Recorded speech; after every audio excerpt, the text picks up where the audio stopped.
Mr. Rosenbach, have you had a chance to talk to Mr. Larson yet? Okay, he has an audience that is chiming in on WebEx, so I'm going to ask if you could have a chance to talk to him so we can get things moving along. Mr. Larson, to the charge of attempted third-degree assault, a Class 2 misdemeanor. How do you plead guilty or not guilty? Guilty. Now, Mr. Larson, you don't have to say anything to me, but this is your formal sentencing hearing. Is there anything you want to tell me? Yes, Your Honor. Go ahead. During the day of the situation, I didn't want to hurt anyone or cause any major issues. I was supposed to Daniel Larson was arrested at the CU Buffs football game on September 16, 2023, and was released from the Boulder County Jail 3 days later. But the legal ramifications he faced wouldn't end there. I'm Mason Owens, and this is Tales from Under the Bridge, the trolling of Daniel Larson. Episode 4, The Aftermath.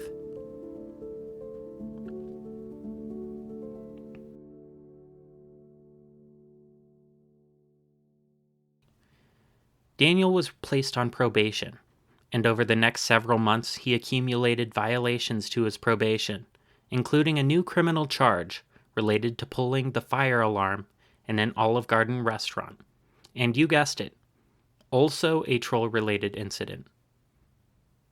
On February 2nd, 2024, Daniel was arrested again at an Aurora shopping mall. Excuse me, move. Hey, buddy, relax, Daniel. Relax. You're under arrest. You got a warrant for your arrest. Relax. Okay. Okay? Relax. Deep breath. Calm down. We're good. It's gonna be okay, buddy. We're gonna figure out the one, okay? It's a probation warrant. All right? So just relax. Everything's okay.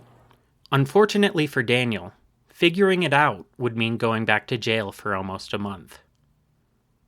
He appeared in Boulder County Municipal Court on March 1st, 2024. I was also there, in hopes of getting an interview with him. I wasn't quite sure what to expect, or if any trolls would show up.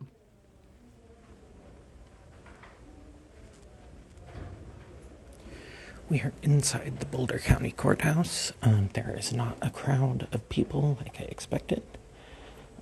Let's see what happens.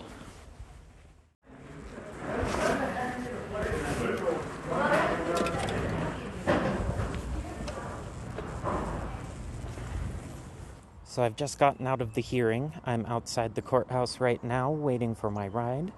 Daniel pled guilty to violating his probation, which means a new probation will be reinstated, and in addition, he'll have to undergo a mental health evaluation, for which he was kept in custody. All in all, Daniel got off pretty easy. The judge told him to follow the rules this time and sent him on his way. While he wasn't released then and there like I had hoped, he was free by the end of the day. The very first thing Daniel did was get a new phone and start posting again. Around this time, Daniel's relationship with Dylan Clark, a Boulder-based trucker and amateur musician who Daniel had befriended while at CU, began to deteriorate. When they first met, Dylan didn't realize how deep the trolling of Daniel actually went. Yeah, so I didn't really know much about Daniel. And when I first talked to him, I didn't really think much of the interaction that we had. I thought he was very, he's a strange person to talk to. He has a certain detachment from reality, right? So, you know, if you're hanging out with someone, it's a little awkward. You know, that person might, you know, diddle around on their phone a little bit while they're talking to you, you know, or not really making much eye contact or anything like that. And so when he was doing that, when we were having the conversation the whole time, he was up and down on his phone, darting his eyes left and right, up and down. And so I thought he might not have been very interested in our conversation, which is understandable. I'm just some random dude. Dylan would interview Daniel for his YouTube channel a handful of times between September and February, before reconnecting following Daniel's release from jail. So I'm out and about. I'm at the library. I go there to use my laptop and get that good internet. They have very good internet at the library. And I saw him, and, you know, I knew that he had just gotten out of jail, but I didn't expect to see him so soon. At the time, I didn't have Daniel's phone number. Me and Daniel were not keeping contact, other than just seeing each other in passing.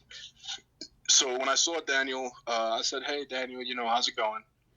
And he was telling me that, you know, he had just gotten out of jail. And following an interview Dylan would conduct with Daniel at the Boulder Public Library, he attempted to help Daniel. So after that, I had texted him, because he had given me his phone number after the interview. And I texted him, I said, "Well, where are you going to stay tonight?" You know? He said he was going to be sleeping out on the street. I said, "Okay, well, go to the homeless shelter. You are on probation, and you can ask your probation officer to get you a probationary bed at the homeless shelter." And he had asked me to come there with him so that way I can be sort of like his security or whatever. I was like, okay, fine.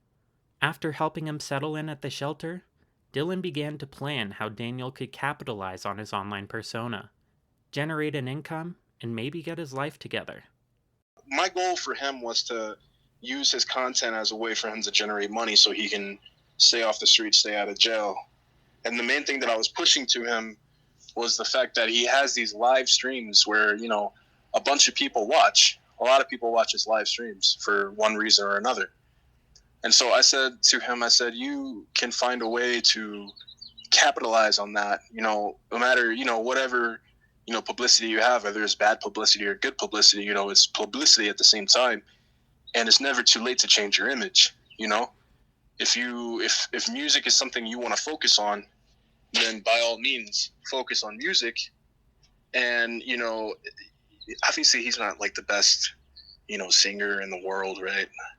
But I feel like Daniel has this funny factor that's exclusive to him that he could use as a way to generate money. And so I said, you know, I didn't necessarily say that, Daniel, you're a funny person. You know, people are laughing at you. But what I said is you should turn that around and make people laugh with you. Get in on the joke so that way you can have some sort of control over the type of things that you're doing online. You know, sort of take control of the situation. It isn't the worst plan. Daniel does get views, and if he stopped abandoning accounts, stopped letting trolls ruin his life, and made a solid plan, he could likely make a decent amount of money. The challenge would be convincing Daniel to change his behavior. For a while, he seemed like he understood that. He understood what I was trying to say. But he always gets back to, you know, there's only one of me, and there's a million other trolls out there, you know, texting him, saying these things to him, just feeding into his, you know, delusions. And, you know, you sort of get to a point where you honestly, I start to think that Daniel likes that. He likes that, you know, he likes to go to jail. He likes to freak out and do these outrageous things. That's just who he is as a person. Daniel seemed to be so steeped in delusion that nothing could get through to him for long. Once the phone came back out, he was back in fantasy world. Daniel, and he understood. He said, yes, yes, yes, yes, yes. And then he gets right back on his phone and he texts like 5 different Grace Vanderwalls. So it got to the point where I was just getting a little sick and tired of it. You know, I was already starting to sort of tune out from the Daniel verse anyway. So it started off as being a little annoying, right? Started off as just like, maybe there's no help in this dude. Just let him go off and be, you know, like this cryptid walking around Colorado. Daniel's already precarious situation became even worse when frustrations escalated into a physical altercation. Daniel had been posting about Dylan on TikTok and YouTube, much of it negative, despite the help that Dylan had offered him, and trolls had now begun to target Dylan as well. And I was sitting down with him, and I just saw that he was posting all this stuff about me on his YouTube community, saying that I was trying to block him from housing services and shit like that. Daniel always gets in trouble everywhere he goes because he can't stay off his phone. Daniel says that the fans are leaking my location. Fans are leaking my location. Daniel is the main fan that is leaking his own location. right? The homeless shelter specifically asked Daniel just to cut off his phone. Like, don't even be on your phone while you're here, because he just can't help himself. When he left the first night at the homeless shelter, he gets on his YouTube community and says, "I am at the Boulder homeless shelter. Send me mail here." What? Things came to a head when Dylan decided to put his foot down regarding Daniel's social media posts. So we were sitting in the homeless shelter. I was asking him, I was like, "Look, don't post me on your social media anymore. At this point, I really just don't want anything to do with you." And he said, okay, I understand. And then the dude gets on the phone with a person pretending to be his cybersecurity and says, "Yes, me and Dylan Clark are at the homeless shelter." And I was like, bro. So I got up, and he got up, and I said, "Daniel, hang up the phone." He says, "No, I'm on the phone with my cybersecurity team." And he does like this weak ass, like half-ass little kick to my knee. It just didn't hurt. And then he kicks me again. So I grab his leg. He tries to like lean up and swipe towards me as if he was trying to like punch me in the face. And so I just socked him. in the face. And then he kind of fell back a little bit. And then he gets up, picks up his phone, and he starts running out the shelter screaming, "I'm going to kill you. I'm going to bomb the home," all this crazy stuff that he likes to say.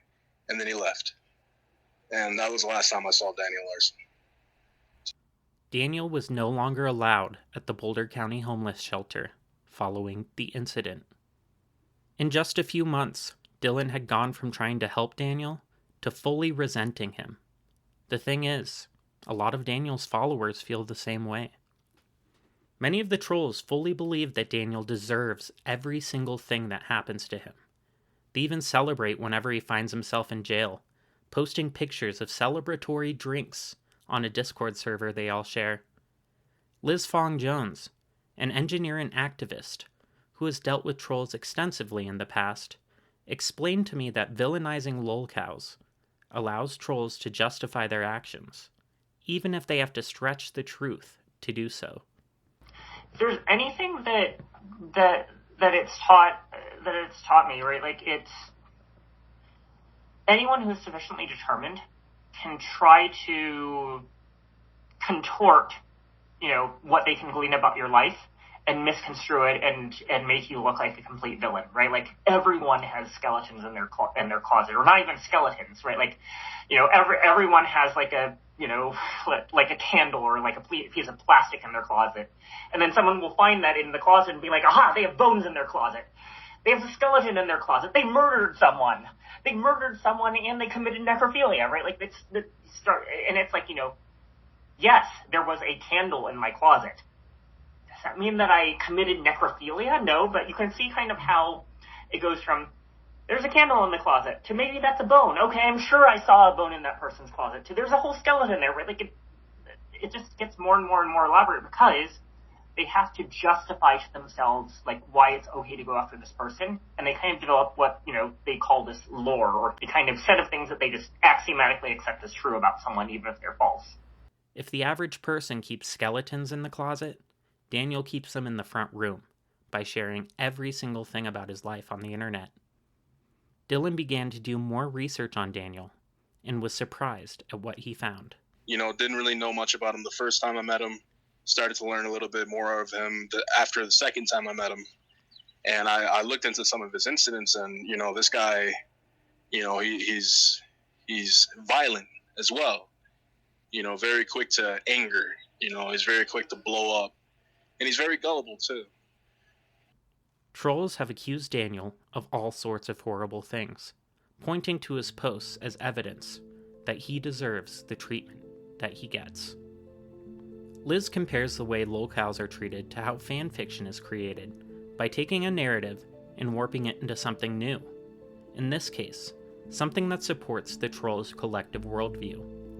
Like, they're writing fan fiction about real people, except for instead of, it being, Mary Sue fanfic or, other forms of, like, innocuous fanfic, it's fanfic that's designed to try to destroy someone's life. The narrative they go with isn't necessarily the one that matches reality, but it is the one they want to be true. Whatever is best for the plot that they've concocted becomes that person's lore. It is entertainment to them, right? Like, that's how they pass their time. That's how they get their rocks off, right? Like, they wish they'd find something better with their lives to do. Regardless of how true these things are, trolls use the allegations to justify their actions against Daniel and other lolcows. I mean, if they're going to act on their sadistic impulses, why not pick a target that they think deserves it? I'm Mason Owens, and this is Tales from Under the Bridge, the trolling of Daniel Larson.